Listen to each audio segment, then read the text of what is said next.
আসসালামু আলাইকুম বন্ধুরা, কেমন আছেন সবাই? আশা করি সবাই ভালো আছেন।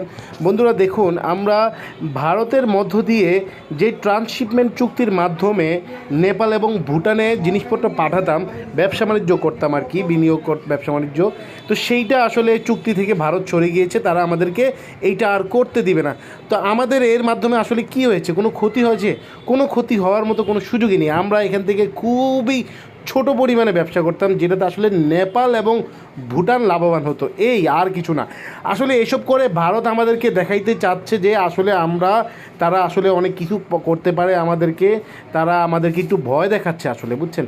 এইসব আমাদের কাছে আসলে কোনো বিষয়ই না। তারা আসলে পাগল হয়ে গিয়েছে বর্তমানে। আমাদের দেশের বর্তমানে যে পরিস্থিতি, বর্তমানে যে আমাদের ডক্টর মোহাম্মদ ইউনূসের যে সাফল্য, আসলে তাদের গায়ে জ্বালা দিচ্ছে এগুলো তারা একদমই সহ্য করতে পারছে না। এই কারণে এইসব আলতু ফালতু যত কাজগুলো তারা করছে আর কি, ঠিক আছে?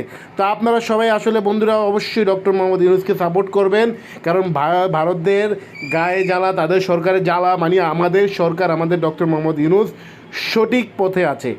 অবশ্যই বন্ধুরা আপনারা ডক্টর মোহাম্মদ ইউনূসকে সাপোর্ট করবেন এবং আমরা তার পক্ষে থাকব, আমাদের বাংলাদেশের উন্নতির জন্য, আমাদের ছাত্র সমাজের উন্নতির জন্য, আমাদের বর্তমান জেনারেশনের উন্নতির জন্য, দেশের উন্নতির জন্য।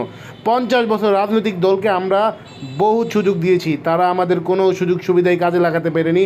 তারা দেশকে খেয়ে শেষ করে দিয়েছে। আমরা এই সুযোগ দিব না ইনশাআল্লাহ। বন্ধুরা, আমার চ্যানেলটিকে বন্ধুরা সাবস্ক্রাইব করে আমার সাথে থাকুন এবং নিয়মিত ইনশাআল্লাহ আমি এরকম ভিডিও দিব এবং আপনাদেরকে আরও একতা বোধ করব, যাতে আমরা ভবিষ্যতে এই চ্যানেলের মাধ্যমে দেশে একটা শক্ত অবস্থান তৈরি করতে পারি দুঃশাসনের বিরুদ্ধে ইনশাআল্লাহ।